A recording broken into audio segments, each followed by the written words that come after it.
Hello, everybody. My name is Margie, and I am here to speak about how to manifest from your heart and not so much your logical mind. So, what I have been noticing in my own life is that I was always living from my mind.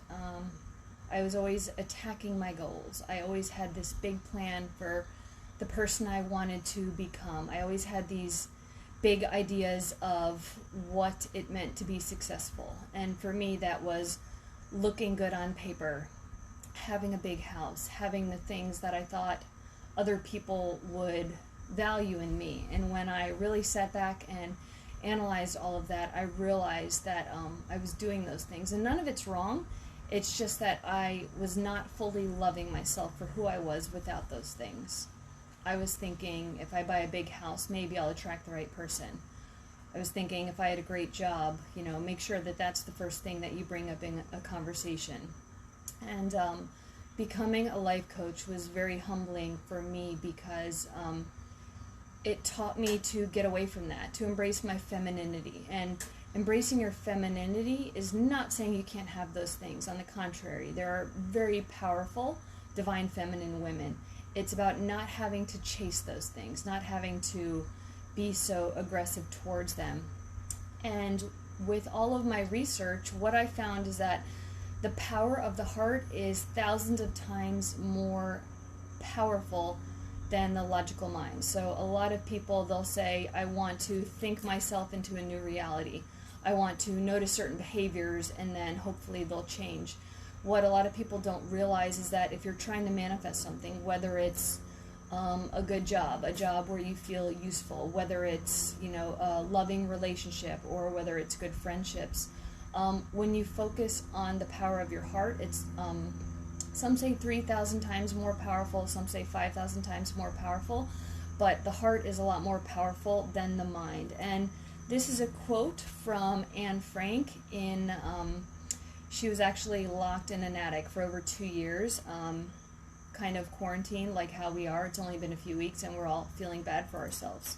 She said, everyone has inside of him a piece of good news. The good news is you don't know how great you can be, and you don't know how much you can love, and how much you can accomplish, and what your potential is. And what I want people to know is that with myself, I've gotten over alcoholism. I quit drinking over 10 years ago. I took out my breast implants. I was going through a divorce, living with my parents, and the whole experience was extremely humbling, and it broke me down to my core, and I honestly would not take a second of it away because I love all of the growth that happened with that. So what I want to talk about, I don't know if you guys are familiar with Mindvalley. Google hired them. A lot of big companies have hired Mindvalley in terms of bringing mindfulness into the workplace. So Vishen, before he became the person that he was working for a company, calling up people. I don't know if he was selling magazines, but he was going through the phone book A to Z, and he was calling people. And he wasn't selling that much. His heart wasn't in it. And what he wanted to do, he had this awakening thought, you know what, I'm going to sit, I'm going to meditate, I'm going to see if I can get divinely guided to the people that I am called to call. And what he noticed is that he would look at the names and he would listen to his heart. He wouldn't listen to his mind so much, he listened to his heart. And when he started doing that, he started making a heart connection of the people that he was called to serve. His sales doubled, tripled, quadrupled. He ended up being the lead of the branch and then the lead regionally, and he was able to basically choose the position that he wanted. And he found out that he was extremely powerful in what he was doing and what he had figured out, and he went on to create Mindvalley. And the reason I'm saying that is because now a lot of us have a lot of extra time. We're literally quarantined, and we have a lot of time to think. What I want a lot of you guys to do is to go into your heart space. Whether you want to create more opportunities to create money, whether you want more opportunities to create abundance. If that for you looks like a new relationship, if that looks like more fulfilling friendships, then go into your heart. And the biggest thing that you can do is just sit and think about the thing that you want to create, whether it's your kids being more peaceful at home, not locking each other up in the dog cage. You know, we're all going through this craziness with the kids, myself included. You know, they're doing things that I didn't even think they could have thought of. But what I urge you to do is just go into your heart space and think of the reality that you want to create. And what I noticed is that it's not just going into the heart space, it's having extreme emotions towards that result. It's, let's say you want to create a new job. It's the emotions that you would have with that job. And a lot of times people want to switch careers because they're not feeling fulfilled. And a lot of times people are not fulfilled because they're stressing themselves out. So a lot of it is honoring the way that you feel and why you're chasing after certain things. So really getting to the core of who you are and really taking time to reflect on that. And another interesting thing that I found is a lot of people don't understand how you are literally an antenna of energy. So I've said this in other videos, if there's an angry person, no matter where they go, if they go to Disneyland, if they go to a splash park, no matter where they go, they attract difficulty. It's not because people are attacking them, it's because it's in their energetic vortex, it's in their body, it's a personality trait. No matter where they go, they're going to attract that experience. And what I've noticed in creating my own life the way that I want it is that you need to live as if that reality is already there. And I know that can be difficult because how can you live in a reality if you're not in it right now? How can you live in that reality if things are difficult? It's about being the antenna of energy as if it's already happening. Like for example, if you want to, let's say you're working at McDonald's and you want to open a bookstore, and you think to yourself, there's no way I can open a bookstore, there's no way I'll have money to pay for a space to open the bookstore. You know, we're all quarantined now, but whenever it's over, you want people to come to that bookstore. So what I tell people to do is to start living in the energy of having that. And the way that you can do that, if you're working at McDonald's or anywhere else, start watching YouTube videos, how to open a bookstore, what to do, what are the logistics of that. And the interesting thing is that as you start to live in the emotions of having that, if you start seeing people that have done similar things and you listen to the stories of what they've gone through, your mind starts creating situations where you have that opportunity. You know, as you're working at McDonald's, you might greet somebody as they're paying for their food, and they might say, you know what, you're really friendly, I like your energy, you know, I have a bookstore, maybe you should come down. I know it sounds silly, but what you don't understand is that God, the universe, whatever you believe in, if you are living in the energy of what you want to create and it's from the heart and you're feeling extreme emotions towards that reality, opportunities will present themselves. That's the interesting thing. Or if you're working at McDonald's and you are on your lunch break somewhere and you know you're out, you're helping somebody, they might tell you, hey, you know what, let's go grab a coffee, let's go to my favorite bookstore. It really does the work that way. And it's not up to you to figure out all of the logistics of it. I know I just mentioned logistics, but in terms of how that opportunity comes to you, that's not up to you to determine how it unfolds. So I want you guys to really sit during this quarantine time, and instead of feeling like victims, instead of letting your mind go on the hamster wheel of what if, you know, especially if we're going to be returning back to normal in a month or so, I think they said it's a possibility. Start focusing and put this stuff into your energetic vortex in the terms of Abraham Hicks. If you start implanting these thoughts into your energetic field right now, you might start experiencing some amazing opportunities that you didn't think could be there. And I have notes here, and it's about the universe bringing the resources to you.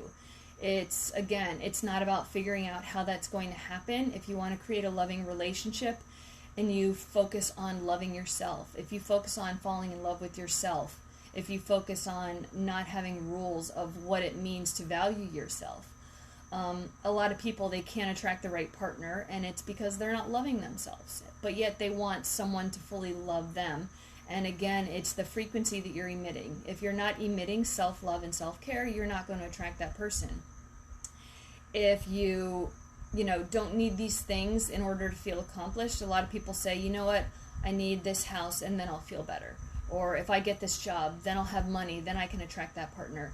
No, it's really if you love yourself now, if you deeply take the time to value yourself, to ask yourself every day, what brings me joy? What do I want to do? You'll notice that you start attracting different people, and certain friends that aren't in alignment with that, they'll start to fade away.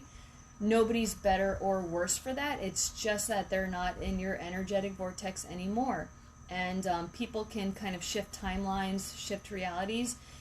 And what that means is that you can step into a totally different reality where you're creating the life that you want. And of course, unforeseen things are going to happen, but it's about seeing those obstacles as opportunities for growth. And I know right now we're all like, okay, Marge, that's great to say. But what I've noticed is that when I have difficult things happening to me, when I see them as an opportunity for growth, I always ask the universe, I ask God, what can I learn from this? And a lot of times, I'll notice if I am able to get triggered, it tells me what I need to heal. If I get triggered by something or someone, then it's me not feeling safe. If somebody says, I think your necklace looks stupid, I could feel insecure about it, or I could say, you know what, that person, I kind of feel bad for them, that maybe they got angry towards my necklace. It's all about choosing to see it as an opportunity for growth instead of getting triggered and responding. So, a good exercise that I do usually in the morning and right before I go to bed. So if people know about the subconscious mind, your brain waves are slowed down right when you're about to fall asleep and right when you're waking up. They call it theta mode.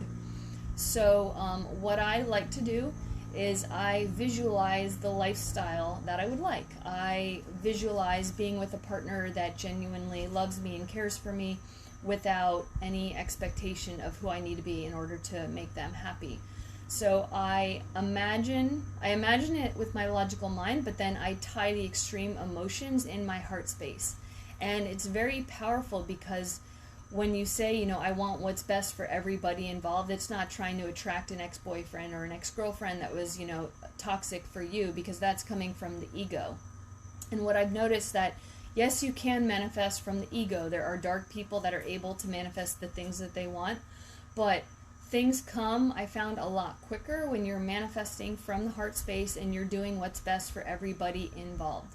So if you're going to bed at night and you're saying, you know what, I want to fully fall in love with myself and I'm ready to find the right partner when I fall in love with myself. If you're genuine, if you're coming from the heart space of wanting what's best for everybody involved, then the universe and God, they want to give that to you. So here's a perfect example. I left my engineering job. It was a great job, and I wanted to be a life coach. And I was still transitioning over, so 6 years with that company, and then I randomly get a call from another engineering firm. They are heart-centered, and they said, look, we love that you're a life coach. We love that you're heart-centered. We actually do heart-centered exercises on our leadership team. We would love it if you would join us. And I told them that I am doing life coaching full time, and they said, look, we'll pay you more than what you were making at your other engineering job, and you can work part time. And I was almost in tears because it was evidence that the universe, God, whatever you want to believe in, it will give you opportunities for the life that you want, having the abundance that you want, but being more heart-centered. So you can still have an engineering job, but have it with a heart-centered company. So I'm going to get to travel, I'm going to get to meet interesting people, still do life coaching. They're honoring that. They even said you can do that every other week, whenever you don't have your kids, if you wanted to just shift the focus to coaching. They're really giving me a ton of flexibility with that. And it's a perfect example of, I could have felt like a victim. I could have said, wow, I'm in this engineering job. I need to choose between money or happiness. That's not the case at all. And that's what I want people to know. I want them to feel empowered, and it's not coming from the ego. It's coming from the heart. And me, with life coaching, every day I wake up and I tell the universe, guide me to the people that I am called to serve today, whether it's a message, whether it's a phone call, whether it's, a potential client call. I know that I am here for service, and I know I've been through a lot of trauma myself, and a few friends have reached out. They've been through similar situations, and it's not me not wanting to guide them on how they can be a life coach. It's about, yes, we're all here to help people. You're totally different than how I am. You're going to help a different group of people. And that's something that I had to learn as well in the life coaching business. It's not about my client wants to come over and talk to you. What's that about? It's about saying, you know what, I want what's best for everybody involved. And it's very humbling, but again, it's beautiful. And whenever I feel uncomfortable, I feel triggered to know that this is a really good opportunity for growth and expansion. So let's see.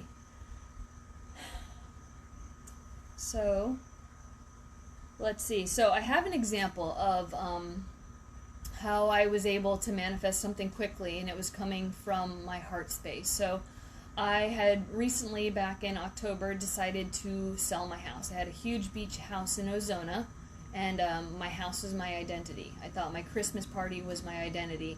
I was being kind of vain about it. I thought, what are people going to think about me if I don't have this Christmas party? And it sounds silly. I know a lot of people have gotten past that, but I wasn't past it at that point. I had a pretty big death of my ego in terms of that portion of it, and I decided to sell my house. So a lot of people, my realtor had told me the first time she sold my house, it took her 8 months. The second time, it took her a year. She's amazing.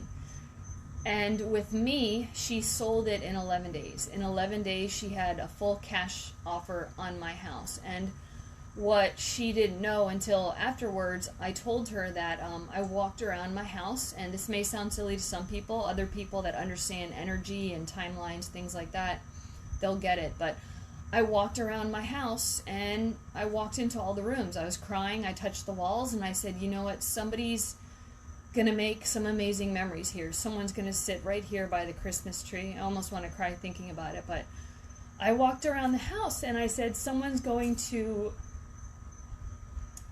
make some amazing memories here.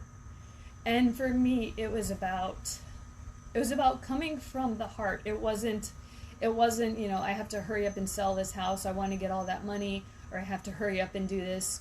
My heart was in it because I'm looking for a house in my ex-husband's neighborhood, because I wanted a better life for my kids, so that, even in the divorce, so that they could have mom and dad really close by. So I'm looking for a house in his neighborhood, and my heart was in it. It would be better for the kids. It would be better for him. It would be better for me.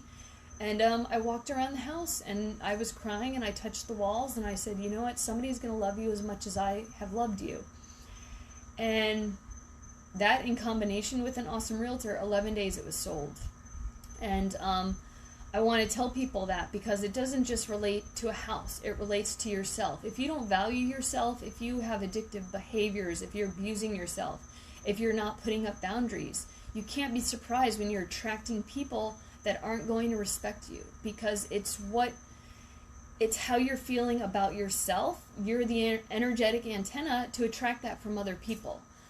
Just like people, they're trying to sell artwork, they're trying to sell their services. If you don't value yourself enough, if you don't value your artwork, if you don't value your services enough, nobody else is going to see the value in that. So a lot of people say sales before service. I don't believe that. I believe in service, making a heart connection, and then the sales come naturally. And I think a lot of people and a lot of businesses have that backwards. And what people don't realize is that you can take a feminine approach to life and be very successful. I told my kids, you can have a job creating abundance. You don't need to work crazy hours for a boss that you hate.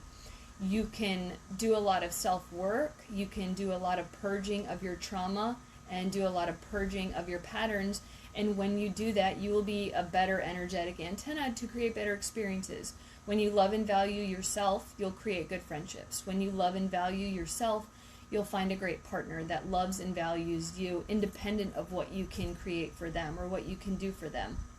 So just wanted to take the time and tell everybody this. And what I've also found out is with the mind, this was very interesting for me, just learned this one. So with the mind, there's polarity. So let's say I am logically trying to create a certain situation. So with the mind, if you're putting a lot of mental focus towards one thing, you have an equal and opposite reaction. So let's say you want to create a certain situation, you could have an equal and opposite negative reaction to that. But the power of the heart, the benefit of that, not just being heart-centered, which is obvious, people want to love naturally when we're born. We want to love, we're not judgmental. It's only when we get programmed by society, by family, by other situations where we learn to hate and judge. But when you create from the heart space, you don't have that equal and opposite negative response. So I just want to let you guys know the power of the heart in terms of life, in terms of manifesting. Just take this time to fall deeply in love with yourself. I mean, I bought finger paints. I'm doing dancing. All of these things that I never used to do as a single mother, as a Capricorn, as an engineer. I mean, all of the masculine things that I could have been, I was. And I was always very dominant in my life. I would never let anyone pay for dinner. I was always like, no, I've got this. I've got this. And I'm learning to let go of that. I'm learning to let other people feel appreciated. And it's very empowering because when you do that, they see the value in themselves as well. And you are able to embrace your femininity. Femininity doesn't mean the guys are going to turn into ladies. You're not going to get lady parts. It just means that you don't need to attack your goals ferociously. You can just do the self-work, the healing within yourself. And when you clear away any resistance to the things that you want, you'll find that they can come into your experience. So I urge you guys just to focus on the heart space. Think of what you want to create. Imagine it in your heart, and then imagine the extreme emotions of already having it. And live in that space as long as you can.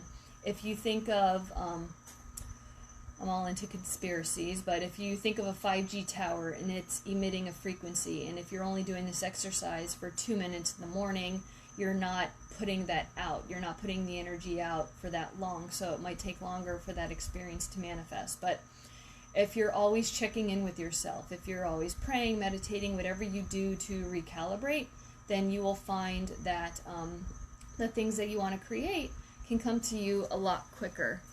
Let's see. Somebody is asking some questions. How to reflect emotions and thoughts that drain your energy. Is there any quick way when you're deep in them? The emotions and thoughts that are draining your energy. Well, so to answer that, when I think of negative emotions, like let's say things are going kind of squirrely with jobs right now. So you might feel fear. A lot of the negative emotions go back to the core values of wanting to feel safe. So when people think of, not having a job right now or not having money, let's say they do give people a break in terms of their mortgage. What I tell people is that, like, God forbid something happens. Let's say you're afraid you're going to lose your home. Or let's say you can't provide something, your husband or your wife might get angry. They, might not want to be with you. So all of these things mean that you're living in fear. If you're coming from a space of love, that means that you're trusting the process. So let's say things get difficult and the person that you're with doesn't want to be with you. For me, that's a clear indicator that they didn't want to be with me through thick and thin, that they didn't love me independent of what I could provide for them. If somebody's not going to love me because I don't have a job making a certain amount of money, then that person's not right for me.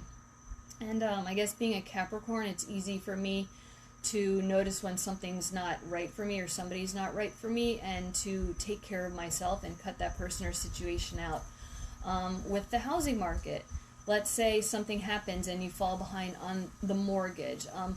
A lot of times people are put in uncomfortable situations, either because it could be for your growth or expansion. Let's say, like myself, I had a $5,000 mortgage, double lot, beach house, flood insurance, everything. I was stressing myself out because I was trying to live up to something, and I was sacrificing my happiness to have that thing that was defining me. Once I let go of that thing, all of that energy came back to me, and I was able to fall more deeply in love with myself. And even when I sold my house, I started to attract different friendships. So to answer that question, when you have the thoughts, they're coming from a place of fear. And when you're fearful, it's not trusting that things are going to happen for your own good. If certain people fall out of your life because of what you can't provide for them or who you can't be for them, then those people aren't for you. Because you'll find that you can be as awkward, as silly, as kooky as you want to be, and the right people, they'll find you. You know, when you're not insecure about it, when you're just unapologetically who you are, you'll find the right people. Because, you know, they say a lot of times people are depressed because they're sick of playing the avatar that they not really are. And I find a lot of value in that statement.